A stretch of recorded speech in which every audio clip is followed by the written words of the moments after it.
सप्तभिर धार्यते मही, 7 तत्वों ने इस धरती को धारण कर रखा है। सप्तभिः मही धार्यते, 7 के द्वारा इस पृथ्वी को धारण किया जा रहा है। वो 7 तत्व कौन कौन है? उनमें सबसे पहला तत्व है गाय, गोभी। दूसरा तत्व है ब्राह्मण, गोभिर विप्रैश्च। तीसरा तत्व है वेद, गोभिर विप्रैश्च वेदैश्च। चौथा तत्व है सती नारियां, सती साध्वी पतिव्रता नारियां। और 5वां तत्व है सत्यवादी पुरुष। 6ठा तत्व है लोभ रहित पुरुष। और 7वां तत्व है दानशील पुरुष। इन 7 के बल पर यह पृथ्वी टिकी हुई है।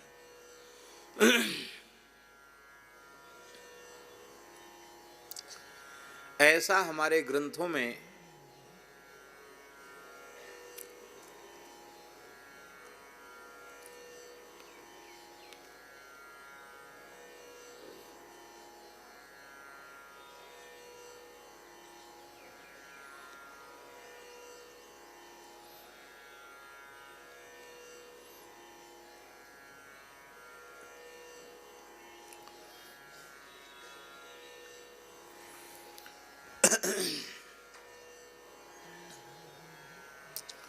ऐसा हमारे ग्रंथों में लिखा है।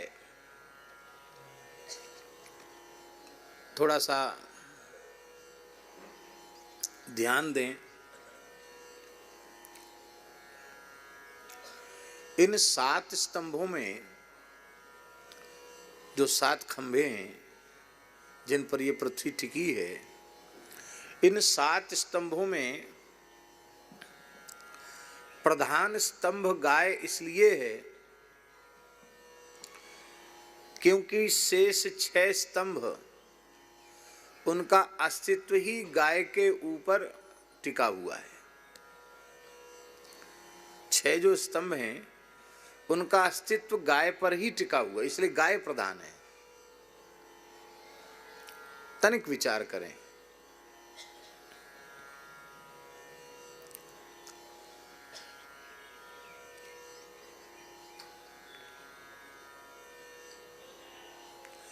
गोवंश की रक्षा से ब्राह्मण की रक्षा होगी।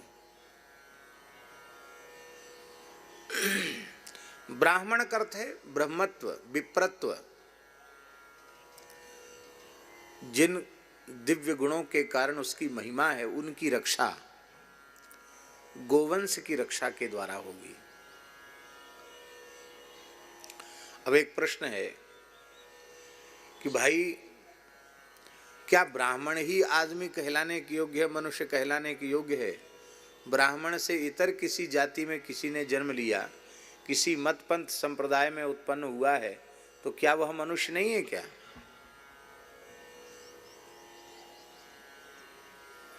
आजकल के जो पढ़े लिखे लोग हैं, ये कहना तो हमको बहुत समीचीन नहीं लग रहा है। आजकल के जो अपने को बुद्धिवादी मानने वाले ज्ञानाभिमानी अज्ञानी जीव हैं, ज्ञानाभिमानी अज्ञानी, जो धर्म शास्त्र की मर्यादा और उनके रहस्यों को समझते तो हैं ही नहीं, एक दुराग्रह में जी रहे हैं। ऐसे लोग ब्राह्मण नाम सुनते ही चिढ़ जाते हैं। कहते ब्राह्मणों ने ही सब पोथियां बनाई, सब ग्रंथ लिखे, अपनी महिमा खूब लिख ली उन्होंने। ऐसा नहीं है। ब्राह्मण की रक्षा का तात्पर्य केवल ब्राह्मण की रक्षा नहीं है। ब्राह्मण की रक्षा का तात्पर्य है संपूर्ण मानव जाति की रक्षा है। ब्राह्मण की रक्षा का तात्पर्य संपूर्ण मानव जाति की रक्षा है, संपूर्ण सृष्टि की रक्षा, संपूर्ण समाज की रक्षा है। कैसे? वेद में लिखा है ब्राह्मण मस्तक है, क्षत्रिय भुजाएं हैं, वैश्य जंघा है, शूद्र चरण है।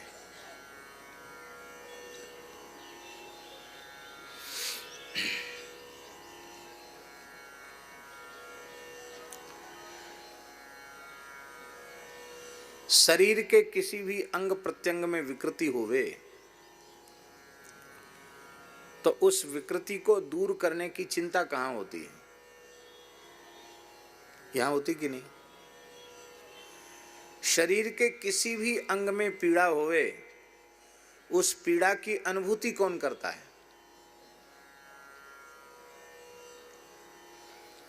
ये जो शून्य कर देते हैं ऑपरेशन के समय, वो क्या है? वो यहां जो संवेदना होती है सुख दुख की, वो खत्म हो जाती है, वही शून्य होना है। क्या करते हैं? ऑपरेशन के पहले बेहोश कर देते हैं, यहां की स्मृति खत्म हो जाती, फिर चीड़ फाड़ करते रहते हैं।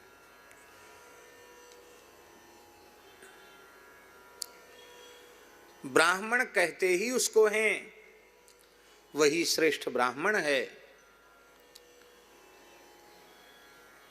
जिसमें समग्र समाज के प्रति एकात्मकता का भाव हो।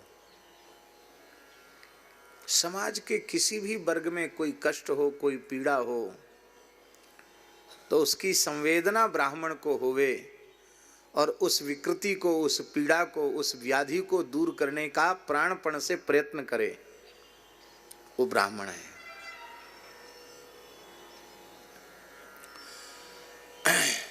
आपके पैर में विकृति आई, आप चिकित्सा करके ठीक हो जाएंगे। आपके जंघा में, पेट में विकृति आई, आप चिकित्सा करके स्वस्थ हो जाएंगे। आपकी भुजाओं में विकृति आई, आप चिकित्सा करके स्वस्थ हो जाएंगे। और आपके हाथ पांव पेट आदि सब अंग प्रत्यंग बिल्कुल सही हैं, ये बिगड़ गया, सब ठीक है, हाथ पांव भी ठीक है, सब बिल्कुल स्वस्थ आदमी है, दिमाग खराब हो गया। मस्तिष्क विकृत हो गया तो विकृत मस्तिष्क वाला व्यक्ति, उसका तो जीवन ही सुरक्षित हो गया। कब छत से कूद पड़े, कब कुएं में कूद जाए। एक अच्छे महात्मा थे, हमारे ब्रज की बात है, माथा बिगड़ा उनका, महाराज जी कुएं में कूद गए और इतने गहरे कुएं में कूदे बरसाने में कि उसमें कूदने के बाद मृत्यु निश्चित थी, मृत्यु हो गई। अच्छे महात्मा थे पर दिमाग बिगड़ा, कूद गए कुएं में।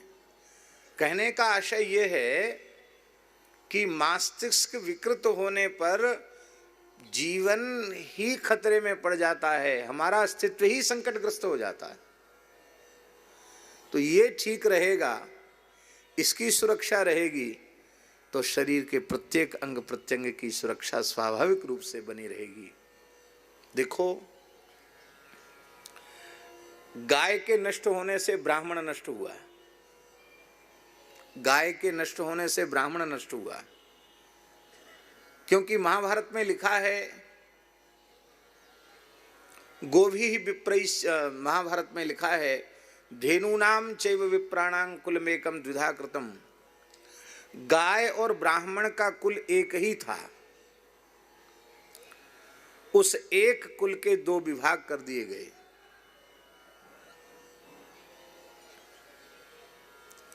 वो दो विभाग कौन कौन हैं? बोले एक में भविष्य की प्रतिष्ठा की, तो दूसरे में मंत्र की प्रतिष्ठा की।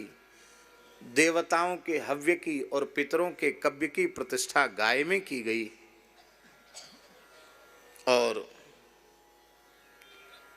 मंत्रों की प्रतिष्ठा जिसमें की गई वह ब्राह्मण है।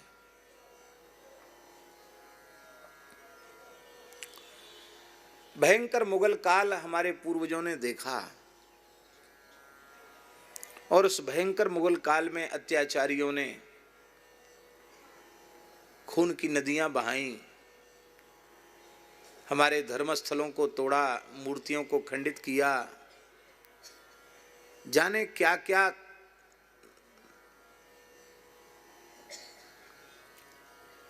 पीड़ाएं नहीं हमारे पूर्वजों को सहन करनी पड़ी।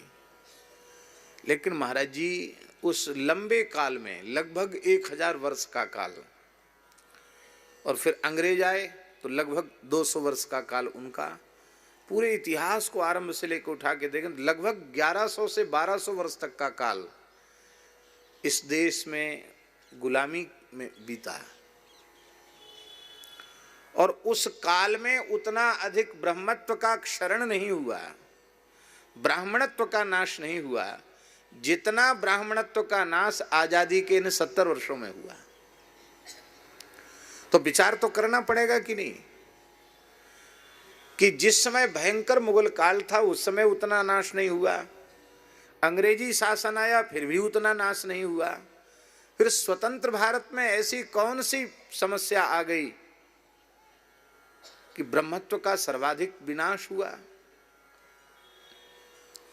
और ब्राह्मण का विनाश होने का परिणाम क्या हुआ?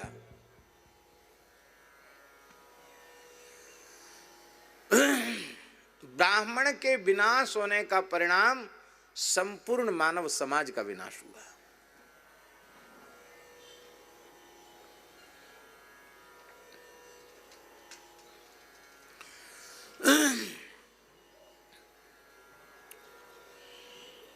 अब कोई जानकार व्यक्ति बैठे हों तो वो बता सकते हैं, इस देश में गणना के अनुसार, हो सकता है हमें कुछ भ्रम भी हो क्योंकि ये गणना पुरानी है, लगभग 10 करोड़ ब्राह्मण हैं। कितने हैं? 10 करोड़।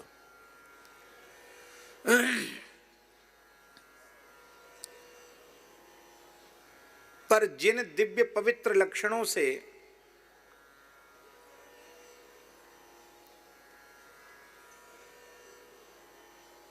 जिस तप और त्याग से, जिस तितिक्षा से,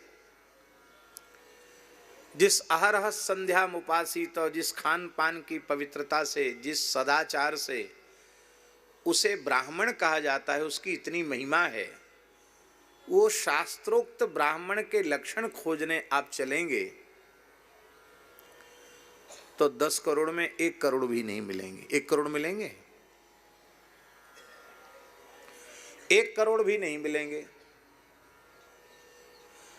और मान लो उन 1 करोड़ में आप षडंग वेद विदुष ब्राह्मण खोजने लग जाएं तो 1 लाख भी नहीं मिलेंगे। शब्द ब्रह्म परब्रह्म के स्वरूप को यथार्थ में जिन्होंने अनुभव कर लिया हो, जीवन मुक्त हो चुके हों, ऐसे ब्राह्मण खोजने चलेंगे तो पूरी धरती पर 10-20 भी नहीं मिलेंगे, 10-5 भी नहीं मिलेंगे। वर्तमान में हजारों वर्ष पुराने कोई ऋषि तपस्या करो, उनकी बात छोड़ दो, अभी वर्तमान में तो इतनी बड़ी संख्या में जाति के उपस्थित होने पर भी वो लक्षण नहीं रहे। कहां चला गया ब्रह्मत्व? इतना विकट समय आ गया, व्यासपीठ पर बैठकर पुराण का, इतिहास का प्रवचन करने वाले धर्मोपदेष्टा वे स्वयं संध्योपासन नहीं करते हैं, गायत्री जप नहीं करते हैं, आचार विचार खान पान की पवित्रता नहीं रखते हैं। आप सोचो, उन्हीं की जब ये दशा हो गई तो दूसरों की क्या चर्चा की जाए। संस्कृत पढ़ने वाले बटुक ब्रह्मचारी विद्यार्थी, बलपूर्वक उनको संध्या कराना पड़ता है।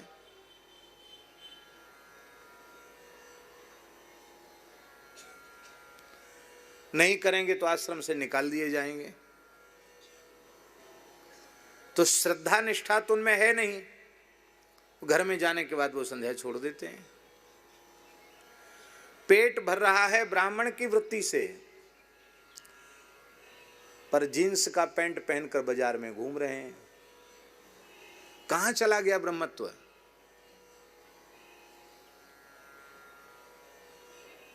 शिखा नहीं है ब्राह्मणों के, चोटी नहीं है। हिंदू मात्र को चोटी होनी चाहिए, ब्राह्मण की शिखा नहीं। यज्ञ सूत्र नहीं है। हमारे महाराज जी से किसी ने कहा कि अमुक तो सबको जनेऊ पहना रहे हैं, स्त्रियों को भी जनेऊ पहना रहे हैं।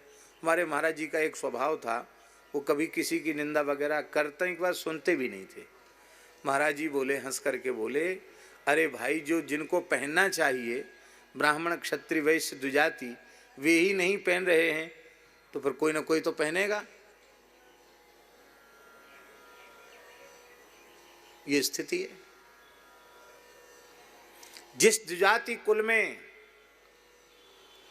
बिना शिखा सूत्र के, बिना संध्या वंदन आदि के 7 पीढ़ियां बीत जाती हैं बिना संस्कार के, वह द्विजाति कुल चांडाल कुल हो जाता है। महाभारत में लिखा है।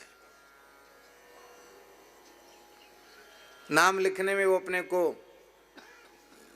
अपने अपने टाइटल लिखेंगे, लेकिन वो होंगे चांडाल की जैसी वृत्ति के। कहां चला गया धर्म?